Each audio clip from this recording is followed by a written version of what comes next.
Pues buenas tardes a todos, buenas tardes a nuestra invitada. Qué ganas tenía de, de invitar al canal a Elena Lorenzo.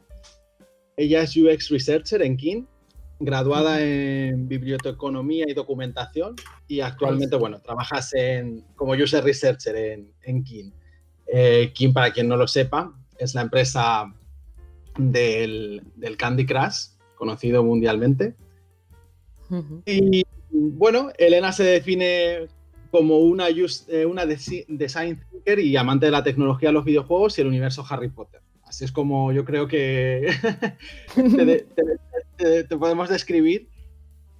Sí. Y bueno, quiero empezar un poco la entrevista sobre, haciendo una pregunta, ¿no? Porque siempre estamos hablando del diseño centrado en personas, ¿no? ¿Qué es? ¿Qué es todo esto, ¿no? Entonces, haznos una pequeña introducción, Elena, sobre tu puesto de trabajo. ¿Qué es un User Researcher? ¿En qué consiste este perfil? Pues el UX Research al final no deja de ser un poco interdisciplinar, ¿eh? O sea, cada persona que he conocido que es UX Researcher viene de un background súper distinto. Pero al final lo que intentamos es escuchar al player, al usuario, y para, más que nada para optimizar los videojuegos o darle calidad a los videojuegos.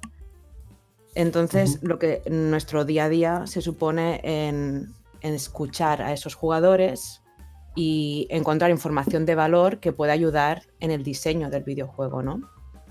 Me podrías decir, ostras, también una persona que se dedica a mirar datos hace lo mismo, ¿no? Buscar información que sea relevante para mejorarlo.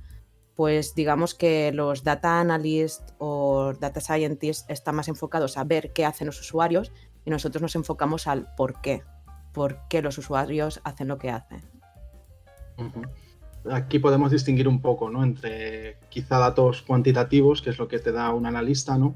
Y los datos cualitativos, ¿no? Que en este caso sería lo que hace un researcher. De hecho, es verdad que en mi trabajo se pueden usar metodologías tanto cualitativas como cuantitativas.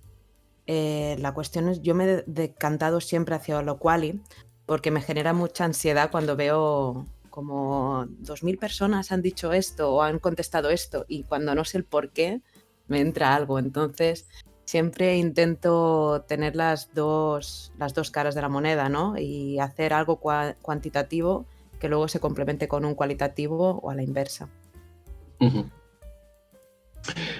Y en palabras más simples, al final, el día a día de un User Researcher, tú como User Researcher en King, ¿cuál es tu trabajo? Si, por ejemplo, tuvieses que decirle a un game designer que vas a trabajar con él mano a mano, de hola, soy un User Researcher y vengo a trabajar contigo, ¿cómo te...? Pues, lo primero de todo es entender la persona, el diseñador, en qué problemas está resolviendo y también qué dudas tiene de lo que está diseñando va a ser aceptado o bien recibido por los jugadores, ¿no? Entonces yo digo que en lugar de MVP hacemos como el mínimo de investigación viable, ¿no? Intentamos buscar con lo mínimo de research lo que nos va a dar más seguridad para sacar ese producto, esa feature. No sé, por ejemplo, si tú ahora, Dani, me dices que estás creando un mapa nuevo, pero que has introducido un elemento que no sabes exactamente cómo los jugadores lo van a percibir, o sea, que si al final lo van a entender, no lo van a entender, se van a chocar, no sé, alguna cosa así. Entonces yo me encargaría de hacer una sesión de juego y analizar si los jugadores de verdad lo han entendido o no lo han entendido. Es decir, facilitarnos básicamente datos para desarrollar mejor nuestro trabajo. Sí, es al final un puente, porque si estás diseñando todo el día, al final te olvidas de la persona para quien estás diseñando, ¿no? Entonces, la experiencia de usuario no es solo o sea, la experiencia de usuario no es solo algo que tenga que hacer el UX Researcher o el UX Designer, sino que es algo que tenemos que llevar entre todos y yo me encargo de recordarlo sobre todo. Muy bien, sí, es que sobre todo quería hacer esta pequeña introducción para, digamos, situar un poco a nuestros oyentes en cuál es tu perfil, ¿no? Porque pueden escuchar, ¿no? User Researcher y no saber muy bien, ¿no? Porque no es tan conocido al final Sí. un Mira, User Researcher como un game designer o como un programador, un artista. lo que yo le digo a mis padres es que yo miro a la gente jugar y entiendo por qué el juego es bueno, no es bueno, o dónde se puede mejorar, o qué tenemos que mantener y no perder nunca. Interesantísimo. No, desde luego es así, ¿no? Un User Researcher al final, no sé si le dijese a mi hermana, ¿no? Hace unos años que estaba viéndome todo el rato jugar, ¿no? A los juegos, que esto iba a ser un trabajo. A lo mejor no lo hubiésemos creído hace unos años, pero A ver, es que es muy necesario al final. también es verdad que necesitas un poco un background, no es tan sencillo porque al final tienes que acabar de entender por qué la gente hace lo que hace y saber encontrar patrones cuando, o sea, no te sirve solo ver a una sola persona, sino que tienes que ver a distinta gente, tienes que definir cuánta gente vas a ver usando eso, usando el producto, vamos. Y también tienes que aprender a hacer preguntas bien hechas, porque es muy importante preguntar sin condicionar para saber lo que hay detrás de lo que la gente dice. Ujú. Muy bien, Elena, y vamos a hablar un poquito acerca de ti. ¿Cómo entraste dentro del mundo del user research? ¿Cuáles han sido tus estudios previos? Wow, sí. Como tú has dicho antes, he estudiado biblioteconomía y documentación y cuando estuve a mitad de carrera para ser bibliotecaria decidí que no me gustaba trabajar en bibliotecas, sino que me gustaba la tecnología.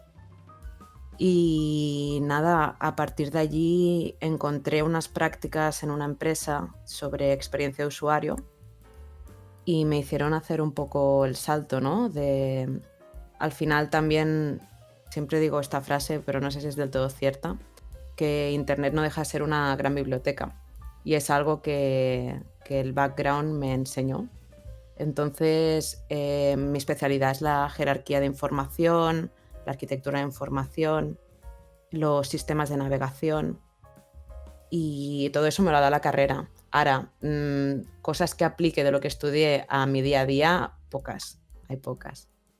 Sí que es verdad que después de hacer esta carrera hice un máster, bueno, era un posgrado entonces, ahora es un máster de experiencia de usuario de la UOC. Cosa que es muy interesante, antes era de un solo año, ahora es de 2.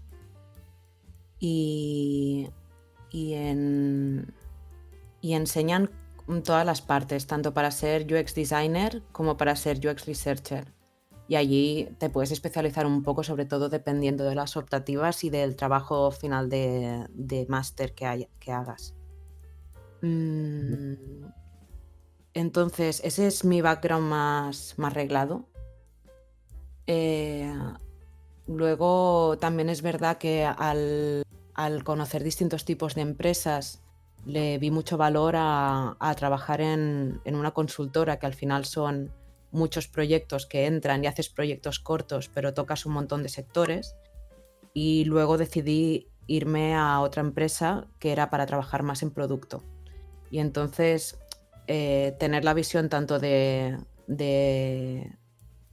adaptarse muy rápido a proyectos muy cortos o a entender en profundidad un proyecto muy denso, también me dio un background bastante curioso.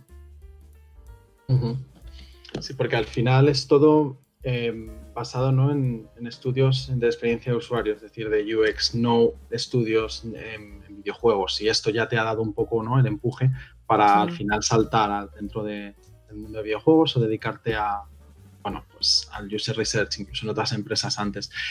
¿Alguna soft skill recomendable, Elena? Bueno, soft skill, siempre usamos el término inglés, ¿no? Serían habilidades sociales, ¿no? Sí, yo diría sobre todo empatía y comunicación, saber transmitir lo que te ha lo que te ha dicho una persona que estás escuchando, que está usando tu producto, y empatizar con esa persona, porque al final tú puedes pensar que el videojuego que has creado es muy bueno y luego no escuchas a la persona que te lo está criticando. Y entonces tienes que saber ponerte en sus zapatos y entenderle al 100% para mejorar lo que estás haciendo. Ujú. ¿Algún otro soft skill? Hmm, ¿Algún otro soft skill? Si no pasa nada, la empatía es muy importante. También apuntar, como estábamos hablando antes, ¿no? Que decías tú que no solamente es observar, que he dicho yo, bueno, sí, cualquier persona, ¿no? Que observe cómo juega, sino el ser analítica, ¿no? El decir, bueno, pues estoy observando, pero estoy viendo ciertos Exacto. patrones o ciertos comportamientos, ¿no? Creo que eso también es Análisis sería bastante uno, recomendable. exacto. Ujú. Y vamos a pasar ahora al recorrido tuyo laboral, porque has comentado antes que estuviste en varias empresas, ¿no? de User Researcher, pero ¿cuál fue tu primera empresa como User Researcher? ¿En qué sector? Pues mi primer trabajo fue en una consultora que se llama Everis, es una consultora de tecnología y estaba en el departamento de Experience Design. Entonces allí tocábamos proyectos de distintos sectores, sobre todo bancas, seguros, algunas fundaciones, sector público y algunos proyectos más de algunos sectores concretos de educación, pero claro, no se puede desvelar ninguno de los proyectos en los que estuve. Ya. Entonces, claro, allí era como, o sea, mi sensación de trabajar allí era que era algo muy superficial, porque al final lo que acabamos haciendo era proyectos de 1, 2, hasta 3 meses como mucho, y teníamos que hacer una investigación de 2 semanas, luego trabajar una estructura de la página web o la app que fuéramos a diseñar, validarla con usuarios si era posible y entregar el diseño final, y luego ya nos desentendíamos. El desarrollo quedaba por parte del cliente y nosotros no lo veíamos la mayoría de veces. Ujú. Y claro, estuve 4 años allí, desde estando de becaria ya contratada y así. Y luego decidí cambiar para ir a cliente final y me fui a una empresa que se llama Doctoralia. Es como un repositorio de médicos. Y yo estaba en la parte más interna, la parte de hablar con los doctores y crear un programa para ellos. Entonces fue como especializarme un montón en una herramienta y trabajar mano a mano con developers, con diseñadores, y también toda la estructura de Scrum. O sea, yo no he visto empresa que funcione mejor con Scrum como esta. Y que se sigan todas las plannings, dailies, retros, como toca, y que se dé la libertad de que todos los perfiles, o sea, UX researchers y también estaba QA dentro de las dailies y de las plannings, y todos aportábamos. Y creo que esa fue como una filosofía muy bonita que aprendí allí. Ujú. ¿Y cómo es trabajar con médicos? Porque claro, esto tienes que estar observando todo el rato y hablando todo el rato con médicos. Claro.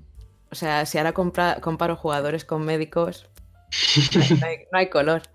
Más que nada porque hay médicos muy jóvenes, pero la mayoría eran de avanzada edad, tenían muchos problemas con la tecnología y entonces teníamos que simplificar mucho cualquier problema complicado que teníamos por delante, ¿no? Pues, yo qué sé, quieren tener una vía rápida para hablar con pacientes, me lo invento, esto no existe, pues que haya un chat, pues cómo hacer un chat para gente que no está acostumbrada a chatear, ¿no? Y eso eran el tipo de challenges que teníamos.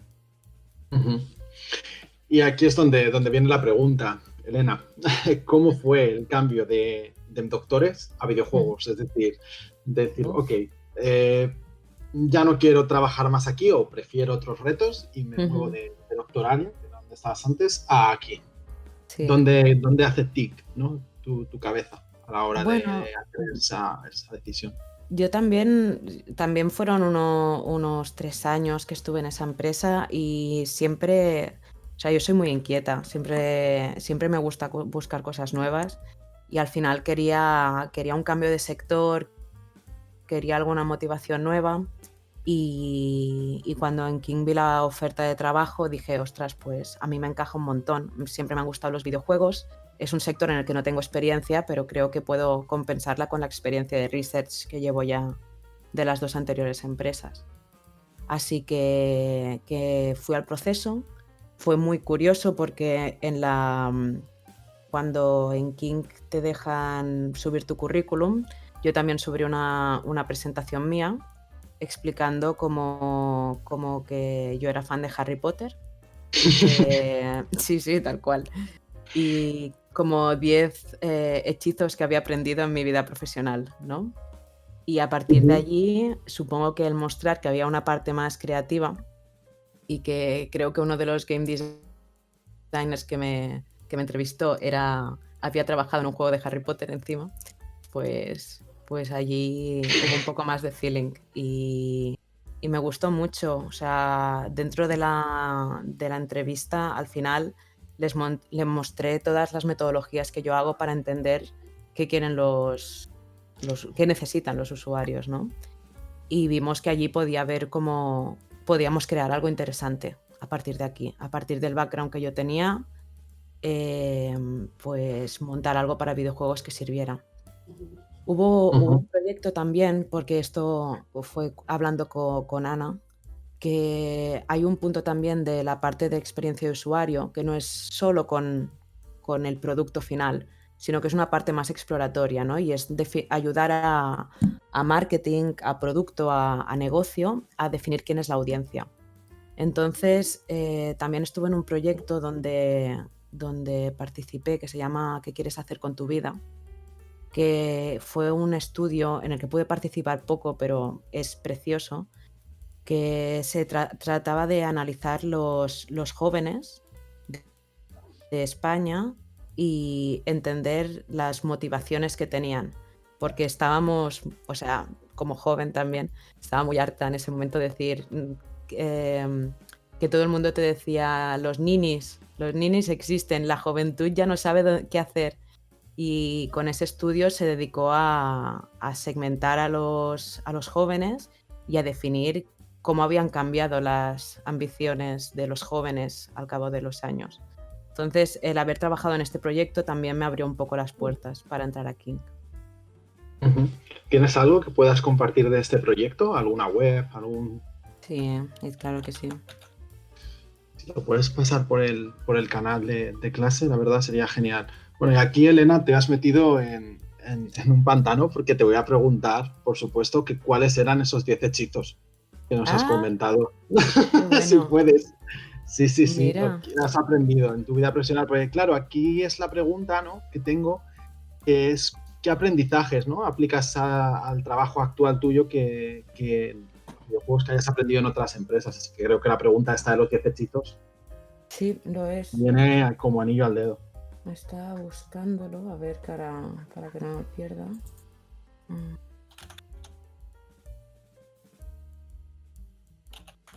Perdona. No, tranquila. Ya sé dónde estará. Que me ha parecido tan curioso que al final en la entrevista, ¿no?, de trabajo dijese, bueno, pues voy a ir un poco por este lado más creativo y voy a compartir este documento, ¿no? Sinceramente, quien hizo este documento es Dani, el otro researcher que ha entrado hace poco a trabajar con nosotros. Él me pasó algo similar que había hecho con cosas en su vida, de 10 cosas que había aprendido, y dije, bueno, yo voy a hacer lo mío, ¿no? Y me quedé con esto. Mira, los learnings estaban un poco relacionados con historias mías que había tenido con la tecnología. Entonces, para mí el primer learning es que la tecnología no va antes que el comportamiento, sino que el comportamiento va antes que la tecnología. ¿Qué quiero decir? Que si hemos creado las pantallas que hemos creado, es muy filosófico esto. Si tenemos apps que tienen formas en concreto, es porque antes estaban en nuestra mente. Entonces, una parte del trabajo del UX Researcher es entender ese pensamiento que luego se puede transformar en algo tecnológico. ¿Qué quiero decir? Por ejemplo, para buscar el icono de una app, así una cosa muy fácil, ¿no? Si hacemos una app para la familia, ¿cuál es la imagen que nos viene a la mente cuando decimos familia? Pues seguramente será una casa, pero si queremos buscar otros modelos de familia, ¿no? Pues entonces será otro tipo de icono. Y este tipo de cosas son lo que ves, ¿no? De que al final, si tenemos la estructura que tenemos en las páginas web, en los videojuegos, es porque antes ha estado en la mente de la gente y la gente lo ha reflejado. Luego, segundo learning, trust me, I am a librarian. O sea, al final, todo lo que comentábamos, que el hecho de ser bibliotecaria hace que yo pueda dar una base de arquitectura de información. Y no solo eso, tú piensas que si tú eres bibliotecario y te dan unos 30.000 euros para comprar libros, tú no puedes comprar los libros que tú quieres. Tú tienes que preguntar a la gente, a tus usuarios de la biblioteca para saber cuáles libros vas a comprar. Y a lo mejor te das cuenta de que les interesan videojuegos y compras videojuegos en lugar de libros. Y eso se hace mediante metodologías de experiencia de usuario. Aquí, perdona que ponga un punto, Elena. Esto es el diseño centrado en personas, al final, lo que siempre estamos hablando, ¿no? De, bueno, pues Exacto. vamos a hacer un diseño centrado en personas, ¿no? Que ahora parece que está tan de moda, ¿no? Pues básicamente es esto que acabas de definir. Sí. De hecho, está tan de moda, pero no lo uso mucho porque es que leí un artículo de diseño centrado en humanos, no en personas, y todavía los términos están allí, por eso yo digo experiencia de usuario. Pero sí, completamente de acuerdo, Dani. Vale.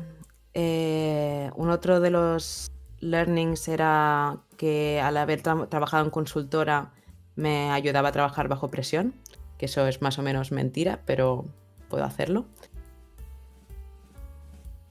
Luego también una cosa que a mí me interesa, en lugar de... O sea, yo cuando hago entrevistas con usuarios, no me enamoro de las ideas que tienen los usuarios, sino que me enamoro de los problemas, ¿no? Fall in love with problems es la frase. Y más que nada porque el UX Research es una figura que no existe mucho, porque ahora mismo en el mercado del UX lo que vas a encontrar son unicornios, gente que hace de todo. El UX Design, el UI Design, la estrategia, el research, todo en uno. Entonces, mi perfil está muy enfocado en entender los problemas y definirlos bien. Y más que nada para darle espacio creativo a los UX designers y a los game designers para que ellos puedan aportar soluciones. Entonces yo he aprendido mucho a separarme de la solución para presentar solo el problema. No sé si me explico bien, Dani. Sí. O sea, digamos que lo que quieres decir aquí es que das un paso hacia atrás, ¿no? Para centrarte en cómo el usuario percibe el producto, en lugar de estar directamente dentro del UX design en general y, bueno, hacer pues lo que comentabas tú antes, ¿no? El research, la estrategia, el UX design en sí o el UI, porque también esto se confunde. Es otra cosa a tener en cuenta. Os he compartido un vídeo que lo expresa muy bien, ¿no? O sea, al final el diseñador ha puesto toboganes, pero el UX researcher viene aquí y dice, mira lo que querían los niños. Quieren bajar, quieren pasárselo bien y no están usando los toboganes. Por lo tanto, a partir de aquí, tú creas la solución creativa que quieras, pero yo puedo observar dónde está el problema. Buenísimo. Sí, es que no lo puedo definir mejor. Sí.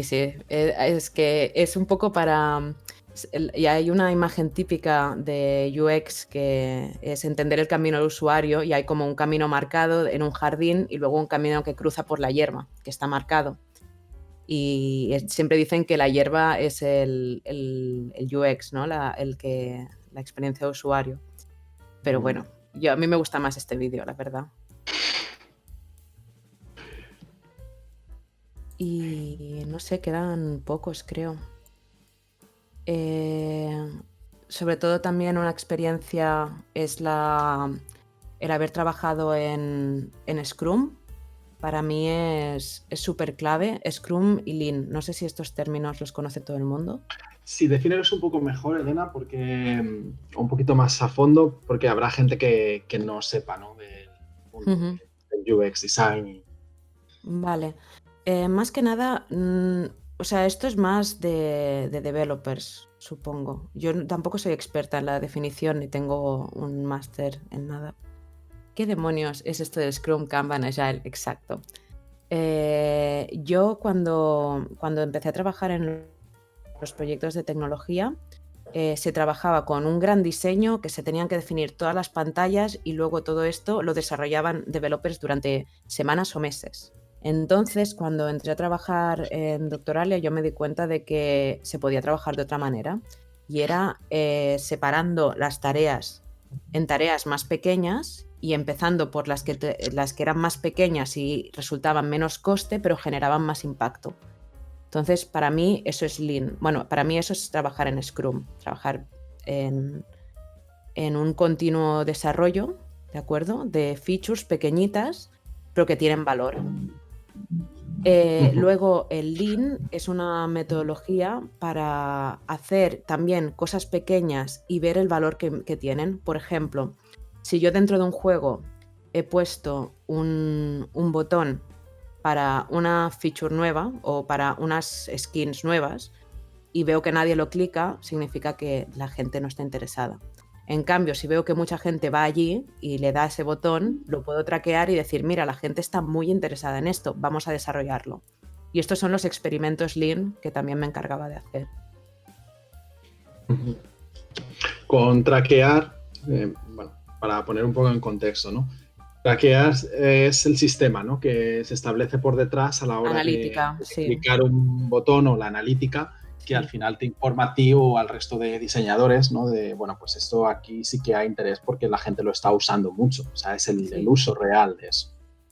Y no solo eso, o sea, todo se puede transformar en Lean. O sea, si tú tienes una idea muy buena, crea una página web con un botón que diga descargar y cuando pongan descargar les mandas a una encuesta diciendo, ay, ¿por qué estás interesado? Porque todavía no está hecho. Pero esa es la metodología de decir, voy a buscar el interés de la gente. En el punto en que tenga muchas personas interesadas, entonces lo voy a desarrollar propiamente. Ujú. Bueno, Muy bien. sí. ¿Cuántos hechizos nos quedan, Elena? Ya, joder. Me quedan 2, creo. Ah, no, era una más. Que nada, tomar decisiones con el equipo. Para mí es algo que es fundamental. Si no, para ver los resultados, para analizar a los jugadores, si no está el equipo viéndolo y no se lo cree, al final mi papel no sirve de nada aquí. Totalmente. O sea, al final es un teamwork, ¿no? Sí, sí, sí, sí. Es tener que estar todo el rato hablando con el equipo y ver que aportas valor. Porque personalmente creo que un user researcher aporta mucho valor al trabajo de un Mm. diseñador, ¿no? Porque al final es la puerta que tiene con el jugador. No sé cómo lo ves, pero Sí, sí, muy sí. bien. No puedo estar más de acuerdo, Dani, la verdad. Bien, pues ahora vamos a pasar a otra pregunta, porque claro, nos comentabas que después de Doctoralia decidiste ir aquí, bueno, porque eres una persona que te gustan los retos nuevos, ¿no? Y que compartiste estos 10 hechitos tuyos para la prueba de acceso, pero quiero ir un poco más allá y quiero preguntarte cómo fue la prueba de acceso en King. Tú, claro, llegando de otros, bueno, de otras empresas de tech que no son de videojuegos, Ujú. ¿cómo es esa entrevista? Ese, digamos, sí, ¿cómo fue?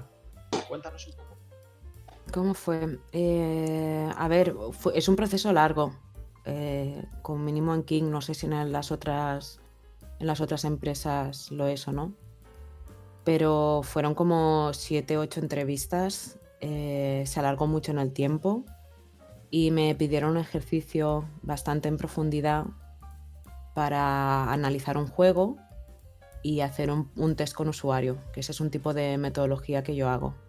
O bueno, creo que no me lo pidieron, pero lo añadí yo porque suelo hacerlo. Cuando hago una entrevista de trabajo, Más que nada porque lo que suelen pedirnos a los UX researchers es que, como tenemos la parte de UX design, tenemos que tener una mínima sensibilidad de diseño, de estructura, de jerarquía, de dónde colocar un botón para que la gente pueda clicarlo bien, por decirlo así muy básico.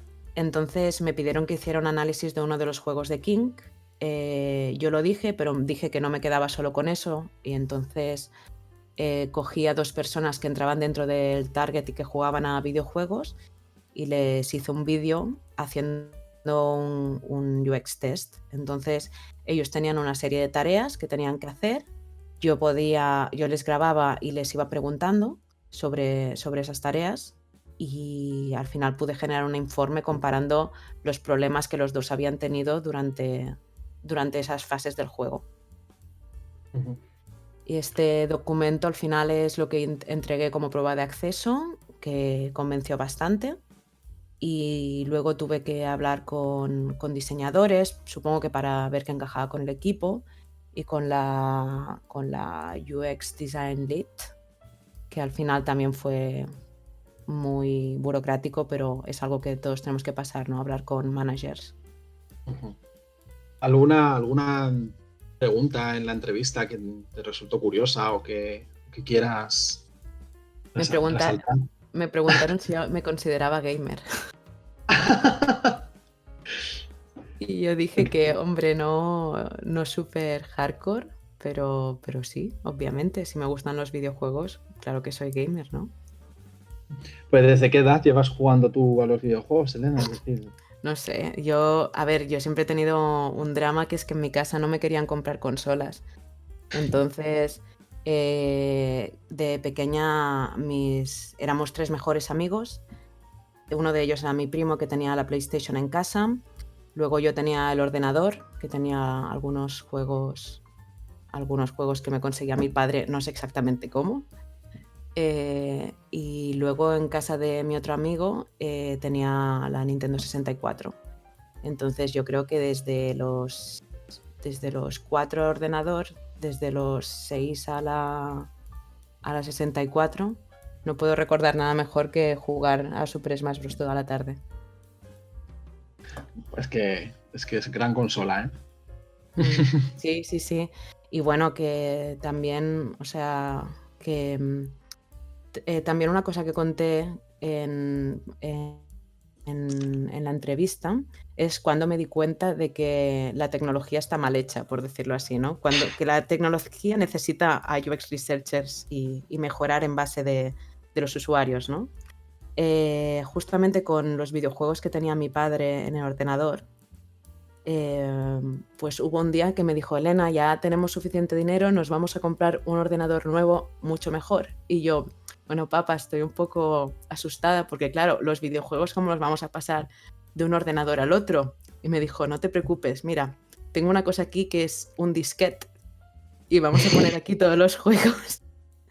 Y yo, pero a veces yo he intentado poner una foto en un disquete y no he podido, papá, ¿cómo vamos a poner todos los juegos? Me dijo: sí, no te preocupes. Entonces, obviamente, cogió todos los iconos del escritorio, los copió en el disquete, y me dijo: ¿ves? Ya está.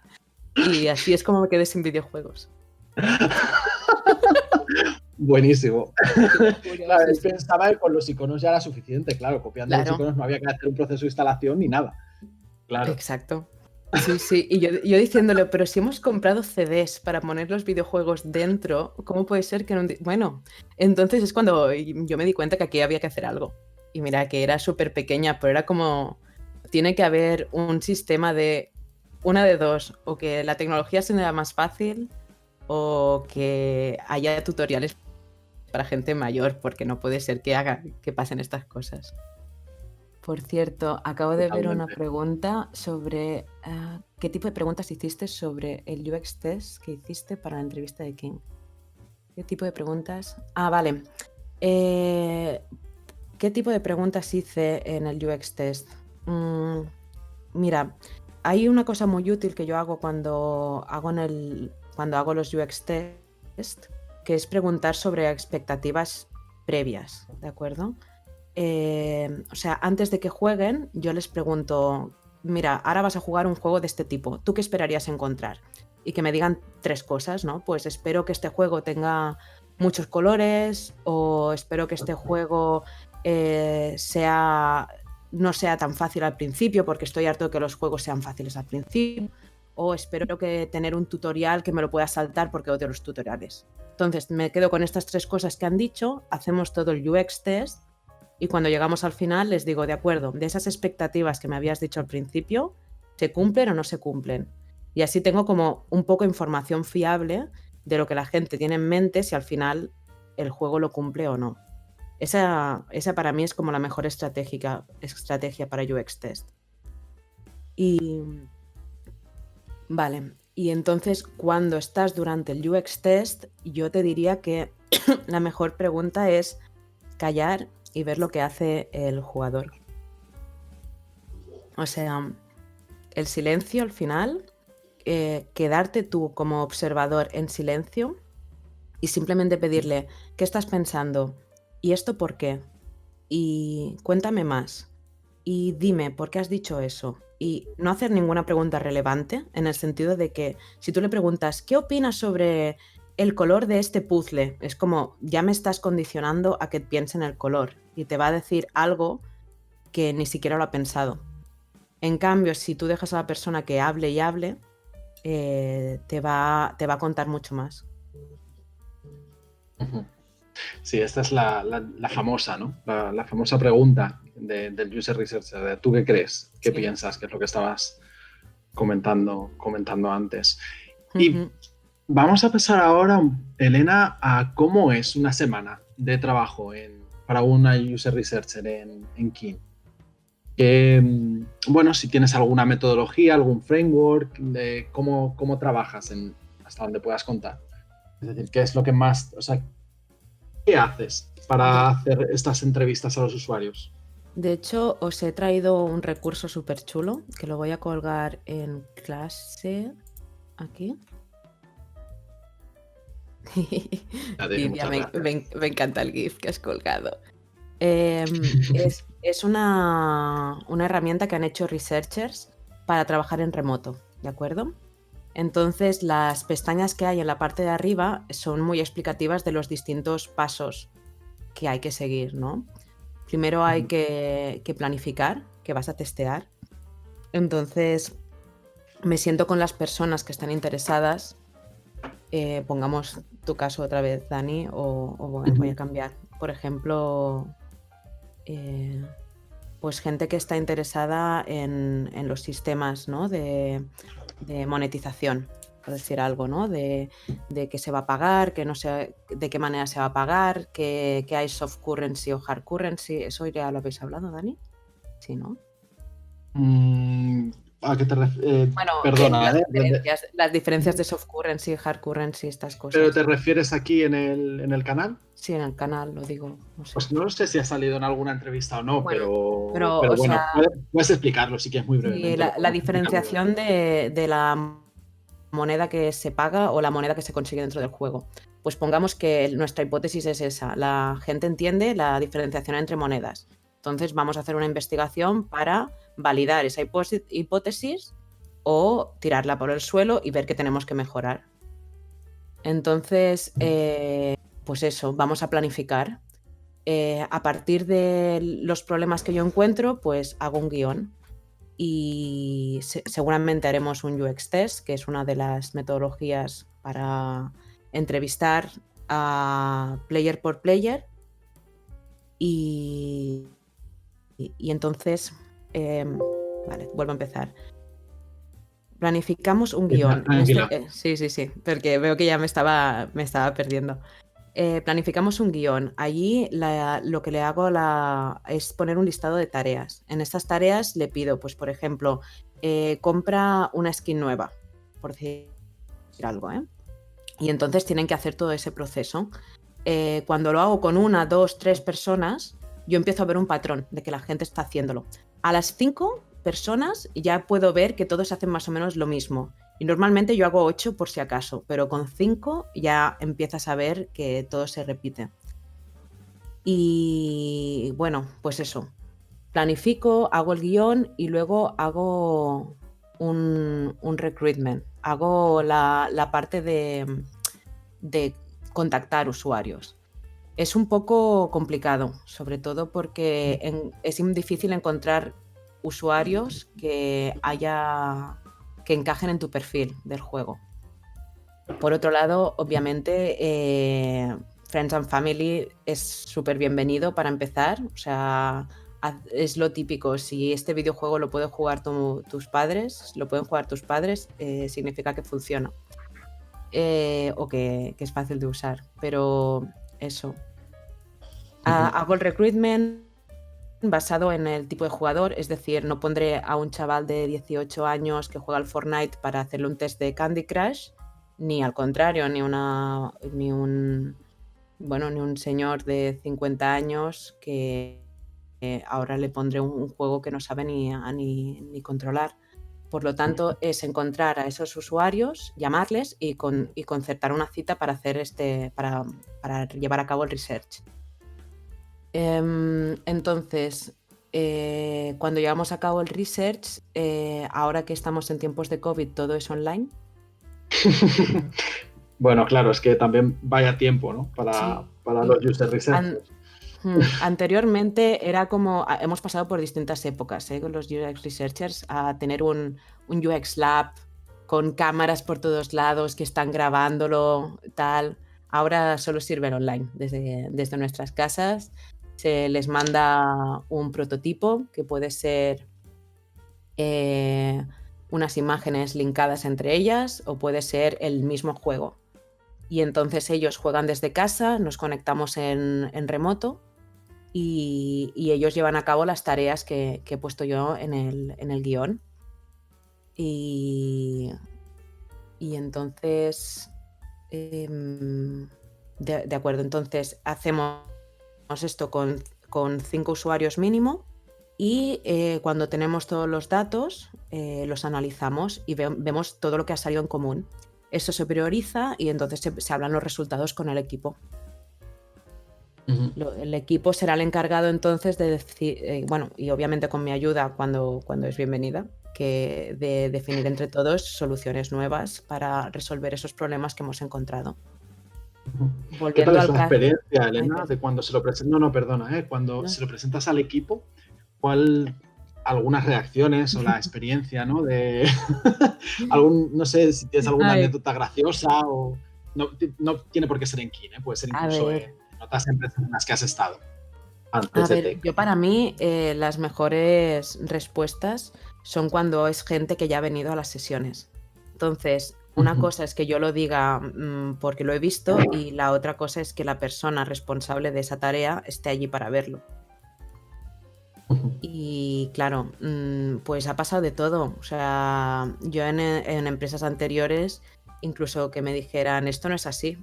Y yo, bueno, pues como no se lo creían, tener que editar los vídeos, porque obviamente todo se graba, para enseñar los 10 usuarios en ese mismo momento cómo todos se habían equivocado. Entonces, claro, en King, que eso no me ha pasado, por ejemplo. O sea, yo normalmente invito a la gente que es responsable de estos responsable del producto que vamos a testear o de la feature que vamos a testear, y entonces esa persona ya lo ve y yo no hace falta que le insista mucho. Pero sí que es verdad que a veces hay reacciones de ostras, esto no me lo esperaba, no lo he visto venir, o al contrario, normalmente suele ser esto ya lo sabíamos. Pero bueno, mejor validar que no que se quede sin consultar. Sí, pues claro, aquí viene la pregunta de cómo es la colaboración, ¿no? Entre un equipo de desarrollo y un researcher. ¿Es una colaboración día a día? ¿Es una colaboración de a lo mejor, pues ser como comentabas tú antes, ¿no? En otras anteriores empresas como Everis, que es básicamente un consultor y ya está para ti?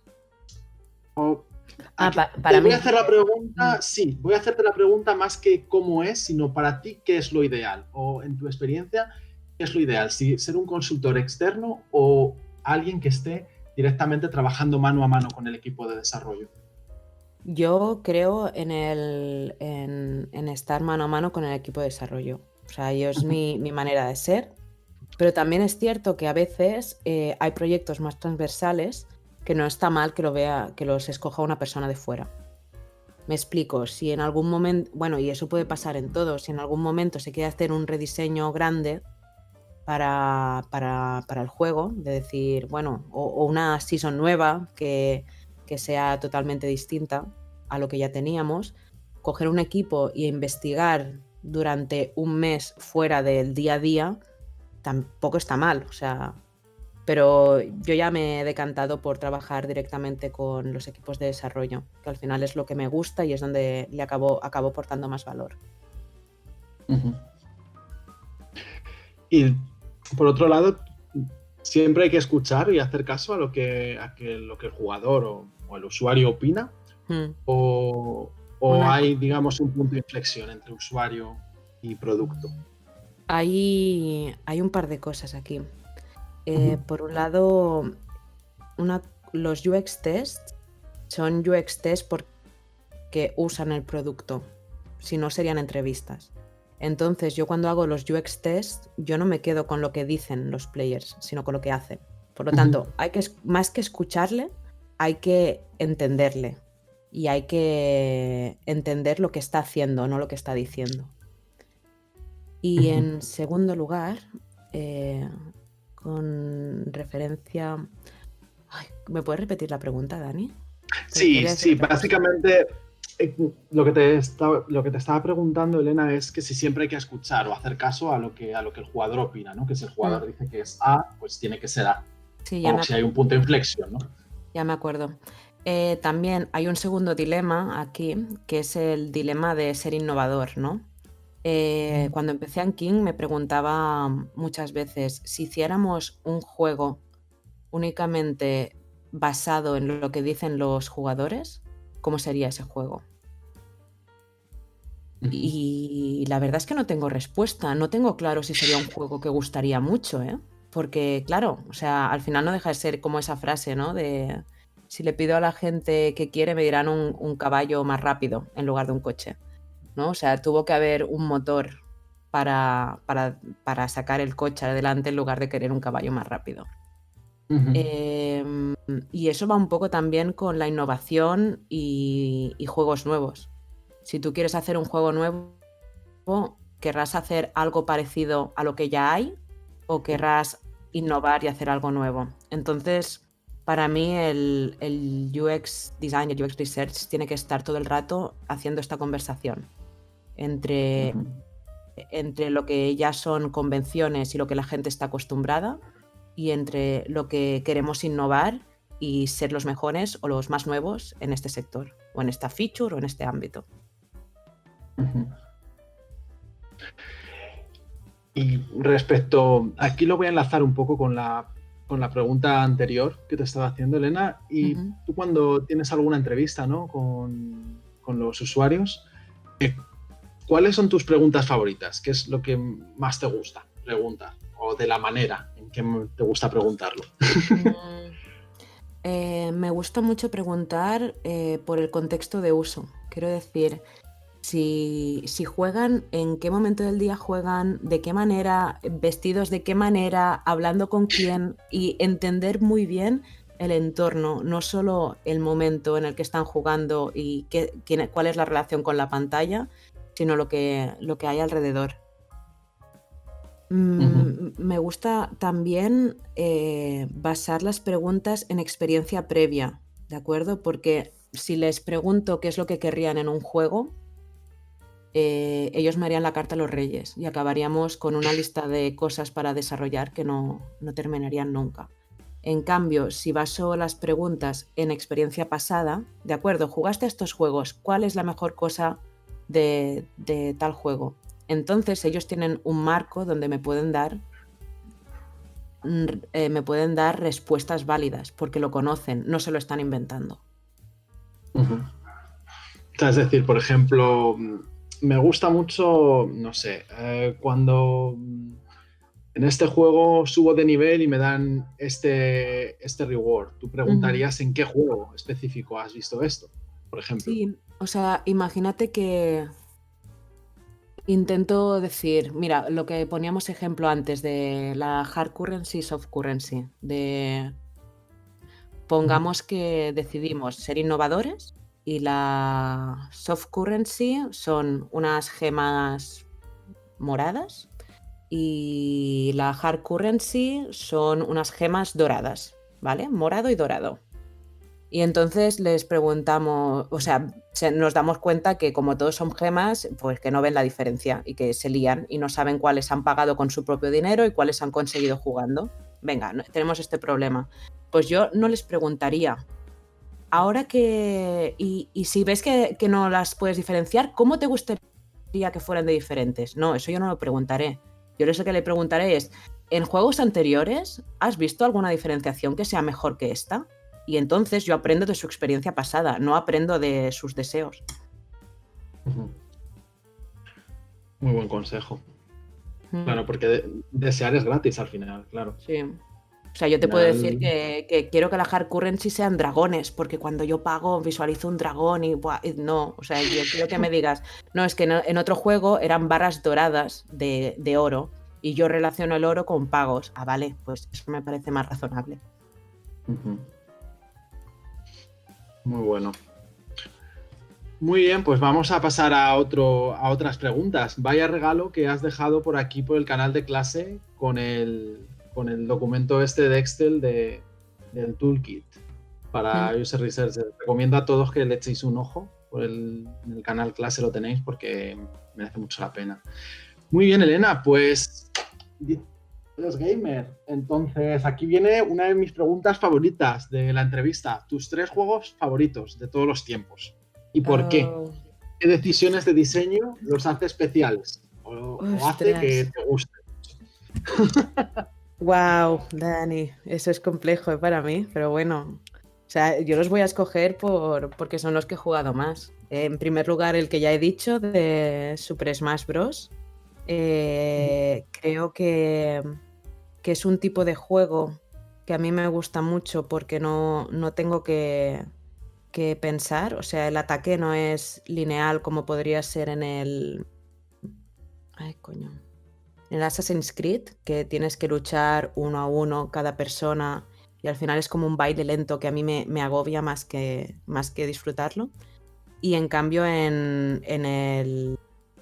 para mí en el Super Smash es aprenderme una serie de combos, masterizar con los personajes que me gustan y pasarme horas y horas riéndome con cosas súper random. Entonces ese sería mi número 1. Mi número 2 serían los Sims 4,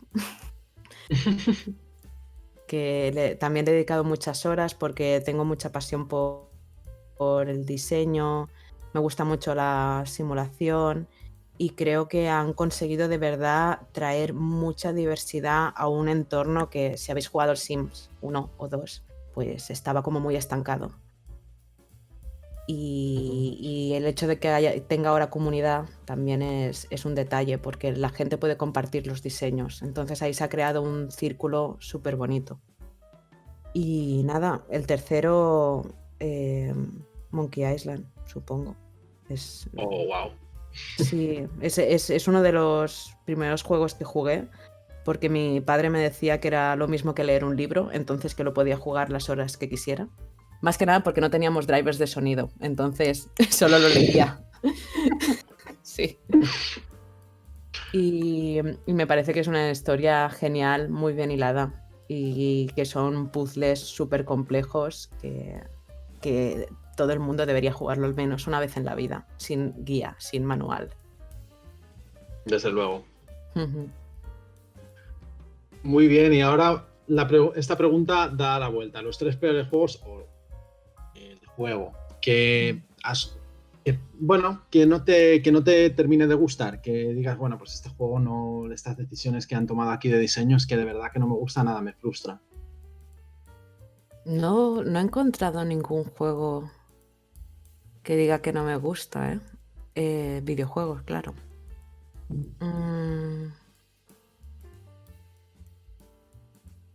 Buah, esta me la tendría que haber preparado, perdón, Dani. Sí, nada, tranquila, de todas formas puede ser que no, bueno, que no lo lo sepas. Ah, Ahora bueno, mismo. bueno, me vais a matar. Es que esta siempre es muy difícil, esta pregunta. Me vais a La verdad matar. es que Pero a mí los switchers, quiero decir, juegos como Candy Crush, a mí me matan, ¿eh? O sea, yo no los puedo. O sea, justamente no estoy trabajando en King dentro de Candy Crush porque yo creo que me daría algo. Y mira, no voy a criticar Candy Crush porque veo que tiene un punto de challenge, de hacer puzzles complicados. Cuando llegas al nivel 2000 o así, que a mí eso también me agobia mucho, nada, pues yo entiendo que el Candy Crush puede ir bien. El que sí que me agobia y lo odio y lo he tenido que jugar al final por hacer un poco de benchmark es el Homescapes o el Gardenscapes o alguno Escapes de estos. Mira, o sea, en primer lugar, la propaganda que hacen, que los anuncios son mentira.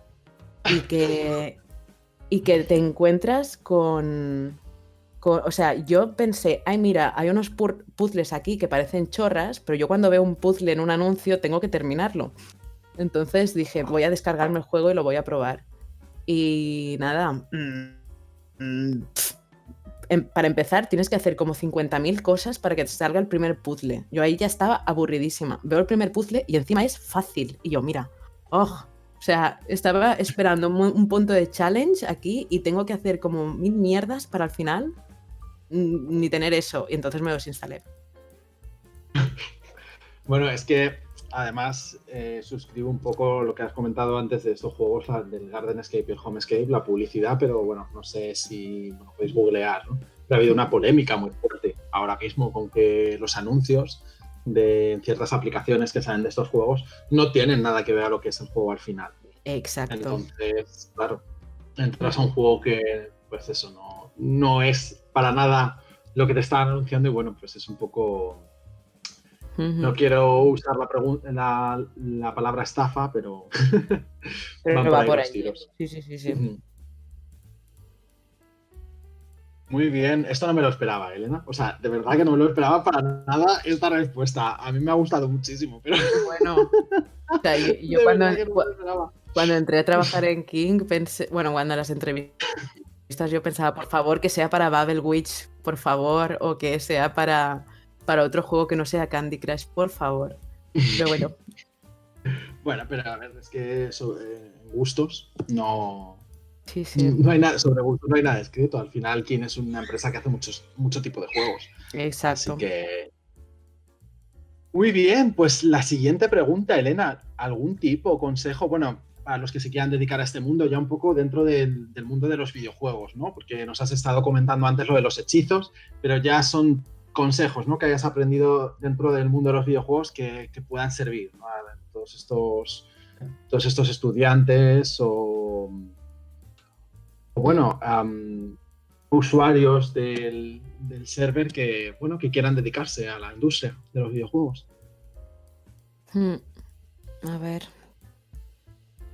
A ver, yo lo que diría es que se puede, o sea, creo que hay un recorrido muy largo cuando se entra para entender cómo funciona todo el mundo, adaptarte a tu equipo de trabajo, adaptarte a tu empresa, pero que yo diría que por favor no os olvidéis de los jugadores. Es algo que cuando estás en un día a día y tu trabajo te come y tienes que hacer documentos, responder mails, no sé qué, es en la última persona que piensas, pero es la cosa más sana del mundo coger una vez a la semana, una vez al mes y llevar tu juego y enseñárselo a los jugadores y recoger el feedback.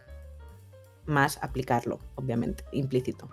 Pero que por favor que eso no se quede por el camino. Sí, porque al final es cuando es realmente el saber, ¿no? Cuando te pones delante del usuario.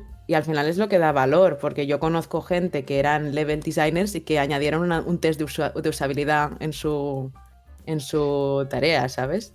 Y gracias a eso, claro, pues quizás están donde están. Claro. No, sin duda alguna. Sin duda alguna, hombre. Tú ya sabes que yo personalmente soy bastante defensor del user research. Es que de verdad que aporta muchísimo valor. O sea, es que no os lo podéis imaginar, porque es como decías tú, al final cuando le pones al usuario, el producto delante o el juego, es cuando realmente ahí es donde tienes que ver si está funcionando el diseño que tú habías pensado o no. Y enfrentarte a eso, yo creo que es duro, si no tienes un poco la mente abierta, ¿no? Bueno, pues a eso, al feedback, al final, que es lo que comentabas tú Sí, antes. y bueno, y que también es lo... Cuando hay, por ejemplo, managers que están imponiendo mucho sus ideas, al final acabará saliendo un juego como quieren los managers. Por lo tanto, el UX Research es una herramienta también para demostrar delante de los managers que no tienen razón y que a lo mejor el juego se tiene que hacer de otra manera. Totalmente. Claro, es que al final es la puerta entre el jugador o los usuarios y el producto. Entonces eres un poco no sé si se usa este término, ¿no? La banderada del usuario, es decir, bueno, es que el usuario quiere ir por aquí y nosotros vamos a intentar ir por ese camino, ¿no? O a lo mejor estaría bien pensar si tenemos que coger ese camino o no, porque puede ser que no, ¿no? Hay veces que es lo que dices tú, la carta de los Reyes Magos es súper amplia. A lo mejor no hace falta aplicar absolutamente todo. Muy bien, Elena. Y si echamos la vista atrás, ¿qué te hubiese gustado saber hace 10 años? ¿Qué le dirías a la Elena de hace 10 años? ¿Qué le diría a la Elena de ahora de hace 10 años? Sí. Que me comprara más videojuegos. Sí, sí. De hecho, mi madre y mi padre lo llevan como una cruz, en plan de... Una de las recomendaciones que me hicieron al entrar en King es que jugara más. Y cuando le dije esto a mis padres, que dijeron, pero si tú eres niña modelo, ¿por qué? Y yo, mira, pues ahora os lo coméis con patatas y volvéis atrás unos 15 años y me regaláis una consola. Es que estaba muy mal visto esto de los Buah. videojuegos en los 90. Yo la verdad es que me acuerdo ahora y es como, jope, ¿no? Porque es que ahora el ser friki, geek, ¿no? Que te gustan los videojuegos está hasta como socialmente aceptado, ¿no? Sí. Ahora, pero es que en los 90 era una cruz, ¿no? En los 90 era el típico... Bueno, yo me acuerdo que salió Game Boy Advance SP Girls Edition y yo miraba el anuncio y aunque era rosa y odiaba el rosa, decía a mis madres, ¿ves? O sea, las niñas lo tienen. ¿Por qué yo no? Y ellos, no, tú, naturaleza, vete para el bosque, vete a pasear con el perro y sé feliz, aprovecha. Y yo, bueno, vale. No, claro. Es que cómo cambian, la verdad, los tiempos. ¿Algo más que quieras destacar, Elena? ¿Algún otro learning que me dirías a la pequeña Elena de hace 10 años? Sí. Que no me agobiara tanto en otros proyectos, porque hay cosas que a veces no salen. Quiero decir que cuando... muchas veces hay como proyectos muy grandes de, por ejemplo, definir la audiencia. Puede ser un proyecto que lo haces en un mes o lo haces en 6 meses. Y a veces por el querer hacer las cosas muy bien hechas, esos proyectos se han ido alargando. Y creo que a veces con la primera impresión de lo que hemos sacado no hacía falta llegar tan al final, ¿no? Pero bueno, eso. Buenísimo. Sí, muy descarte. Los problemas grandes, pártelos en problemas pequeños y tira para adelante, sí. Y eso es en lo que se basa también un poco el Scrum, ¿no? Y todo este tipo de metodologías que has estado citando anteriormente. Al final, bueno, tenemos un problema que es inmenso.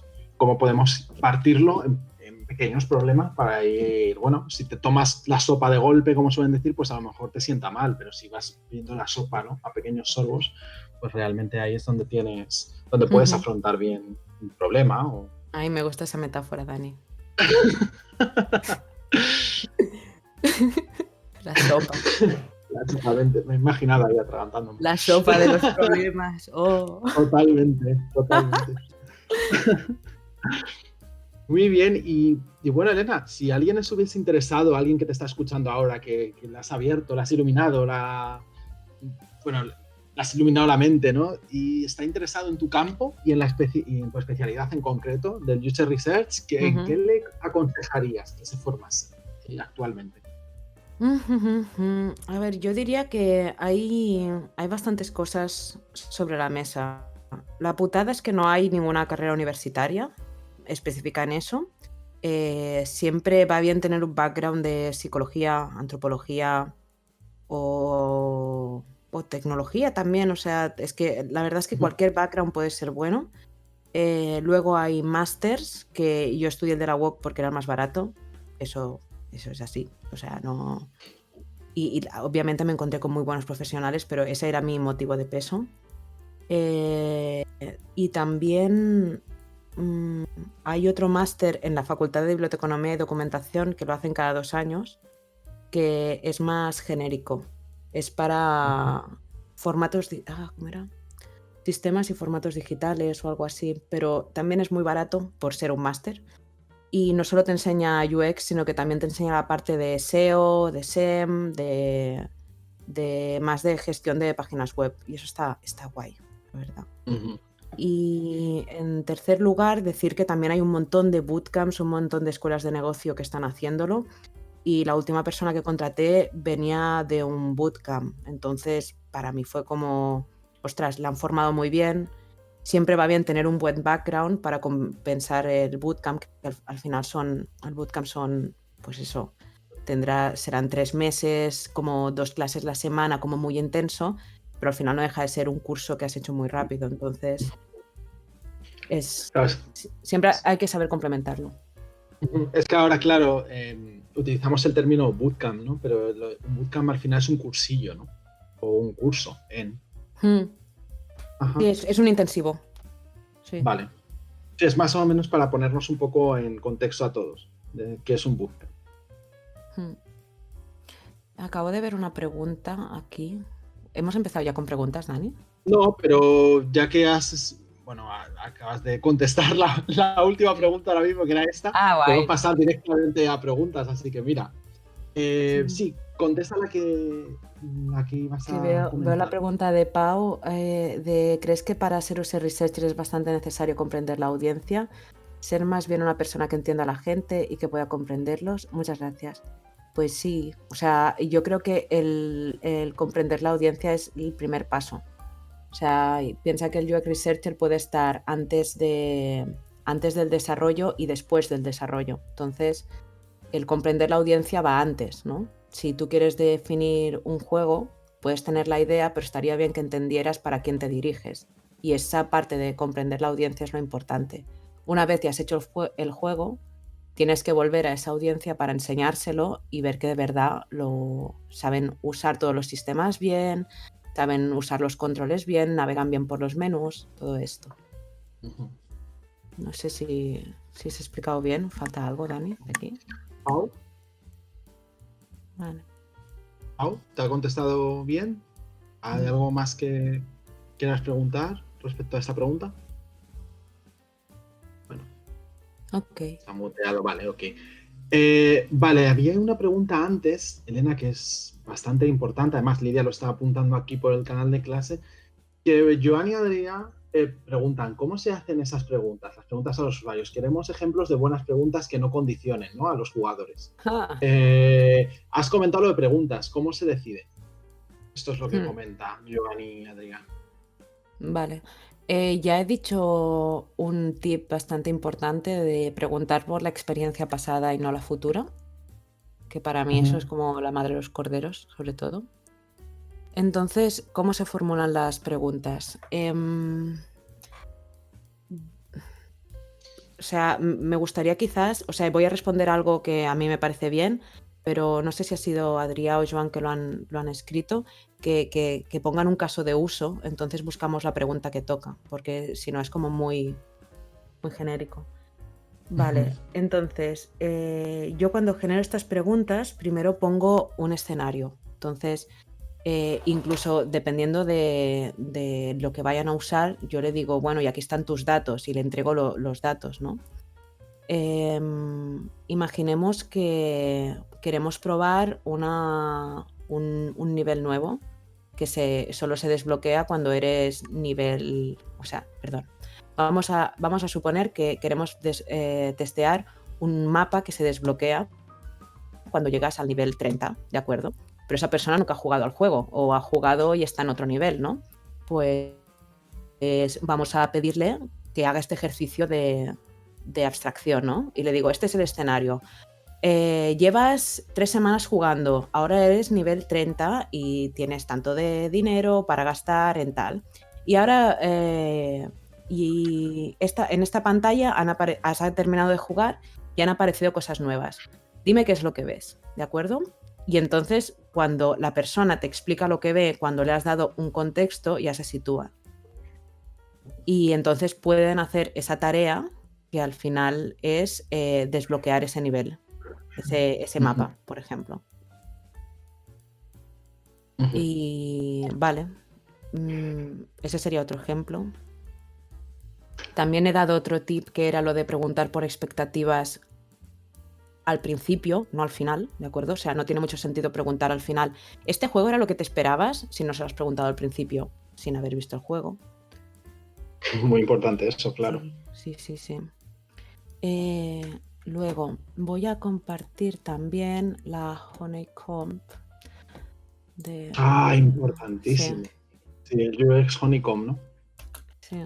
Sí, otro regalito de Dena, porque esto es muy interesante. Sí, a ver. O sea, esto no aplica a videojuegos, entre muchas comillas. A ver si aquí está. No sé qué artículos voy a pasar, pero bueno. Hay un... Vale. Copy image y lo copio en clase. Viva UX, sí. Lidia, sí. De acuerdo, este es de como un framework que puso Peter Morville para que o sea, es para que los productos sean usables. No, ¿cómo era? Perdona, es que esta última hora de la tarde ya mis neuronas están no te preocupes. Sí. Voy a poner aquí el nombre de Peter Morville. Sí, al final yo es algo, o sea, estas 7 cosas es lo que yo me baso para seguir haciendo preguntas, ¿de acuerdo? O sea, por ejemplo, es en el framework que estábamos antes, ¿no? En la tarea esta de que se ha desbloqueado un mapa y que tú tienes que acceder a ese mapa. Pues yo lo que preguntaría es, ¿este mapa es deseable?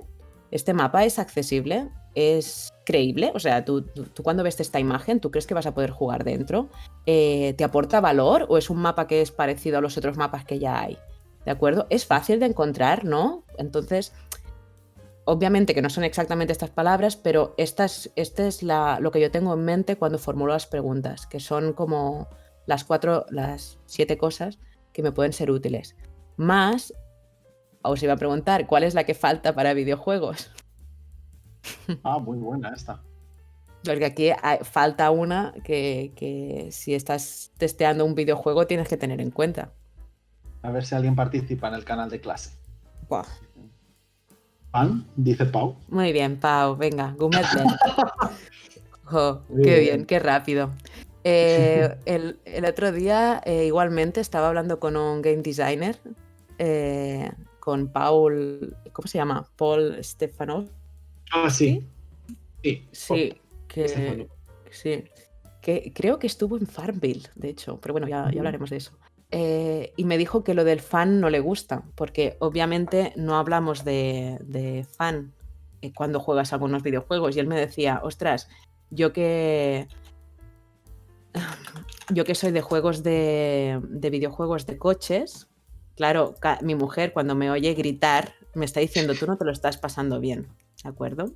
Y es verdad, o sea, hay veces que tú no juegas para pasártelo bien, sino que juegas para masterizar o para ser bueno en algo, ¿no? Entonces él hablaba de que no es fan, sino que es las motivaciones que hay detrás de jugar, ¿de acuerdo? No es solo que te lo vayas a pasar bien, sino que siempre buscas un objetivo. Yo os he compartido un modelo de motivaciones que propone una empresa que se llama Quantic Foundry, que al final distribuye, ¿no? Y tú puedes jugar para completar cosas, puedes jugar para crear un mundo de fantasía, pero no, el fan no lo resume todo. Paul dice que es mejor hablar de engagement, ¿no? No sé cómo traducir engagement a castellano, pero Mi madre diría enganche. Pero enganche, es que ahora mismo enganche. no se me ocurre otra palabra. Sería. Me encanta tu madre. Creo que es compromiso. Se traduce literalmente como compromiso, pero sería cuánto el usuario está directamente. Bueno, cuántas horas pasa detrás del juego, básicamente. Exacto. O sea, sí, cuando tu madre te dice. O que estás motivado. Motivado también puede ser. Sí, porque al final no deja de ser motivation model motivado. Sí, no me he inventado nada nuevo, ya existe todo. Vale, no sé si respondió a la pregunta que... Pero yo creo que sí. Ahora te iba a hacer una pregunta enlazada a esa pregunta, Elena, que es acerca del bias. Porque aquí es lo que está preguntando Adrián, ¿no? Dice, hola Elena, dice, ¿usar Friends and Family para los test no hace que la respuesta sea bias? Imagino que les sabrá mal decir algo negativo. O se pueden hacer las preguntas o actividades, o se pueden hacer las preguntas o actividades para evitar estas situaciones. O sea, ¿qué se puede hacer para evitar este tipo de situaciones, ¿no? ¿Qué preguntas y qué actividades?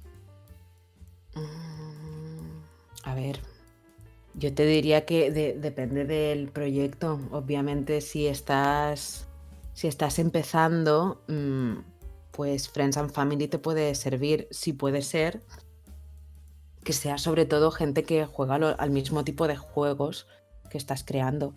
Pero yo te diría que si no hay presupuesto, tira con lo que tienes, porque siempre es mejor testear con uno que con nadie, ¿vale?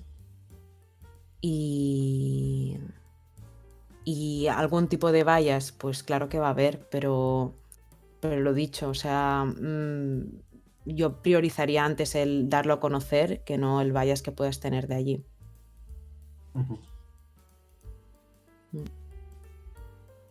¿Te has encontrado alguna vez en alguna situación que has visto tú algún compañero tuyo, un user researcher, haciendo alguna pregunta, ¿no? Muy bias para...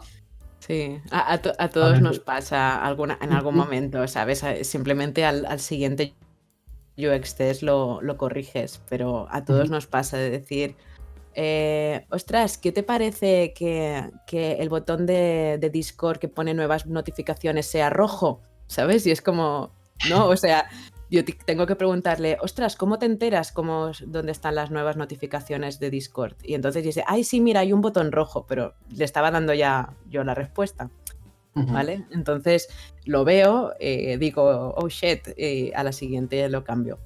Pero bueno, sí, o sea, son cosas que pasan. Bueno, claro, normal. ¿Cuánta gente ha mirado ese botón, por cierto? Cierto, ¿eh? No, hasta que no lo has dicho, ahora que lo has dicho...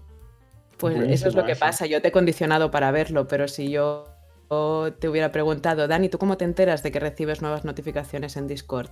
Pues entonces tú ni lo mencionarías. Y yo diría, bueno, pues a lo mejor es algo que no se ve. Totalmente, para eso sirves, ¿no? Para eso están los user researchers al final, es que abrir los ojos. Es que no hay otro... Es que hay otra mejor definición que esto. Y Lidia nos comenta, ¿quién o cómo decide el mejor tipo de test a realizar? Has hablado de testeo de usuario, pero ¿qué otros tipos de métodos pueden ser útiles? ¿En qué momento se debe testear? Sí, wow. Es que no quería entrar en muchas metodologías porque siempre, o sea, porque eso es una clase entera. Pero sí, o sea, yo creo que hay dos momentos importantes. Una que, bueno, lo que he comentado antes del desarrollo de un producto, de un juego o de una feature en concreto, donde yo lo que voy a hacer es explorar. Entonces, cuando exploro, yo no voy con ninguna pantalla ya hecha. Entonces, yo hago entrevistas o hago grupos de discusión o dedico a hacer un análisis de mercado. Incluso lo que me gusta a mí hacer es complementar lo que los UX designers hacen muy bien de hacer comparativa de features de los juegos. Y entonces yo puedo coger ese material y enseñárselo a los jugadores y decir, de acuerdo, hemos visto que, yo qué sé, que la selección de personajes en estos 3 videojuegos es de manera distinta. ¿Cuál es la que os convence más y por qué? Bueno, eso, grupos de discusión, metodologías más abiertas. Entonces, cuando es después del desarrollo de esa feature o de ese videojuego, entonces es cuando hacemos ya cosas más de validación. Y entonces para eso sirve sobre todo el UX test, pero también, o sea, se pueden validar con datos, se puede validar con encuestas, cosas un pelín más cerradas que ya te digan un poco orientado a lo que quieres oír. No al feedback que quieres oír, sino a las respuestas, a las preguntas que quieres que te respondan. ¿Algún framework o alguna herramienta que te ayude a, realizar estas encuestas, Elena, o a organizar la información? Sí. Voy a pasaros, o sea, el framework que yo uso es el de Design Thinking, que explica un poco los 2 momentos, ¿no?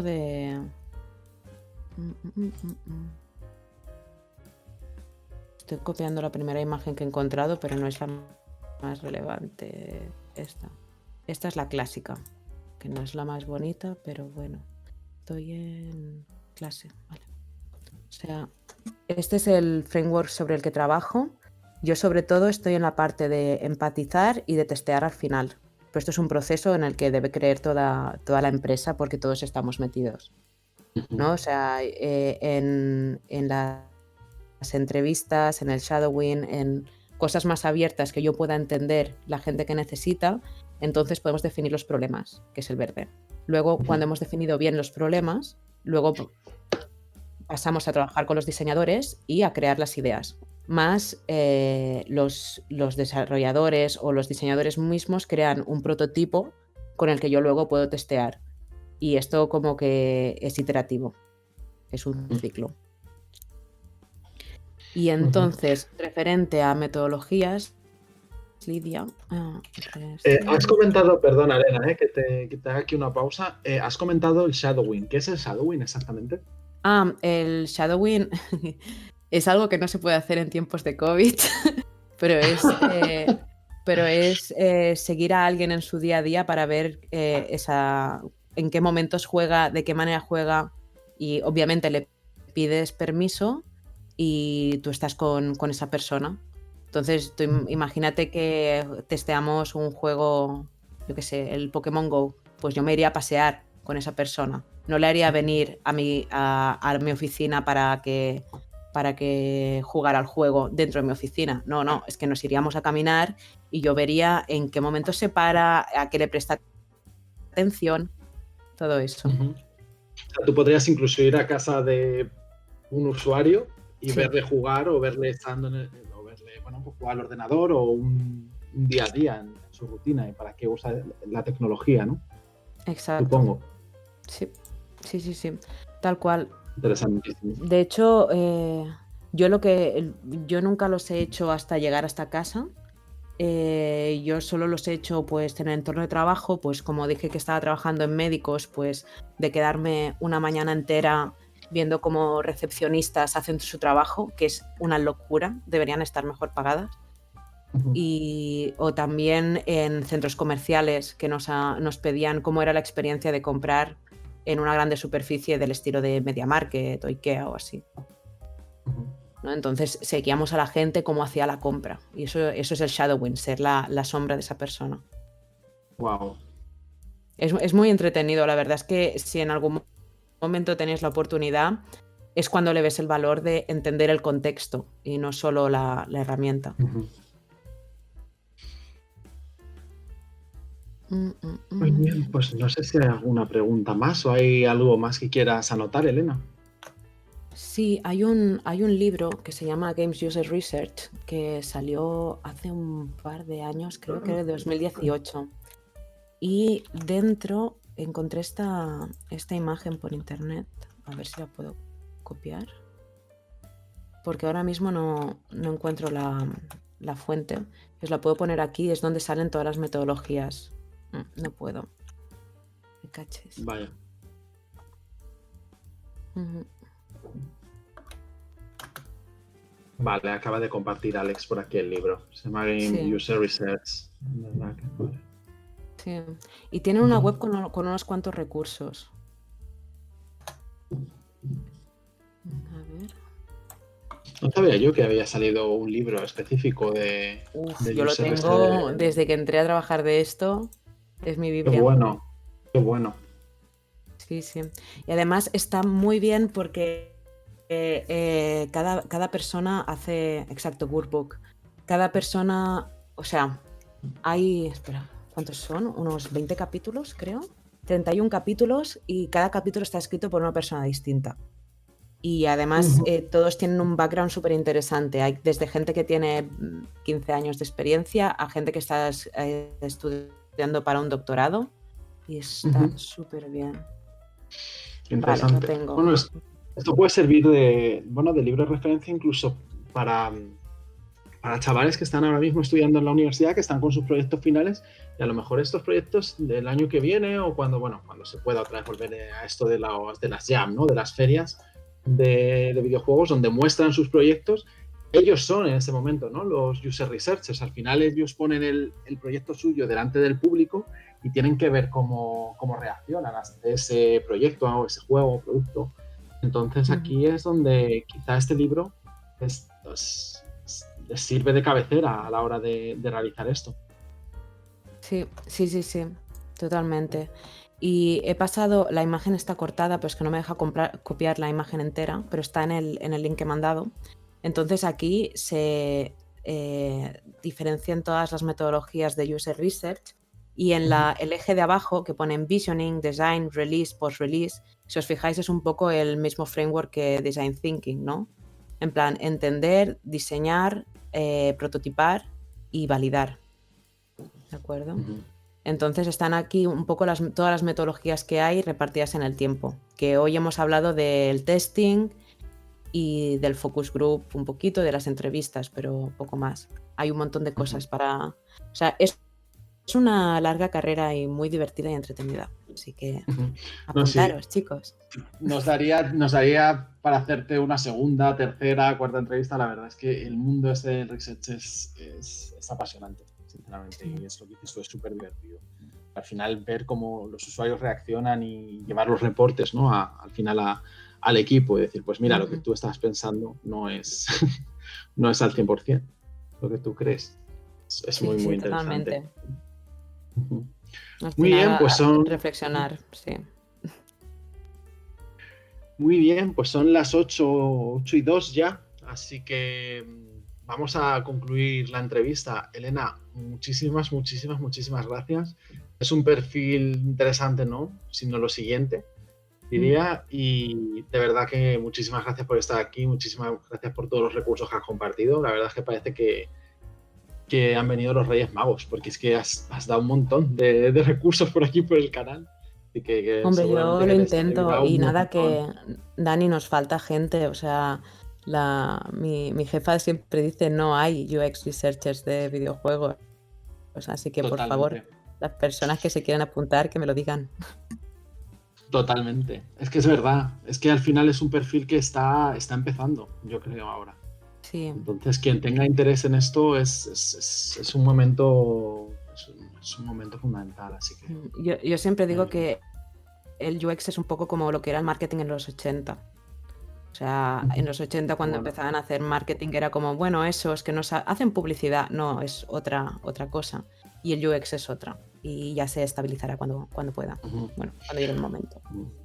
Bueno, no vas a ser tú la única, ¿eh? En UX ya estuvo Alba por aquí en agosto en el servidor y hay una gran lista de UX que pasarán por el server para evangelizar un poco todo esto del UX, tanto research como design, porque al final es que, claro, es que es otro mundo, al final. Es una cosa completamente innovadora y que y que hay que estar al día con esto. Y si alguien tiene interés, ahora es el momento. O sea que... Sí, sí. Pues ahora os voy a pedir absolutamente a todos que os desmuteéis y os dejéis las manos aplaudiendo a Elena por esta pedazo de charla, de verdad.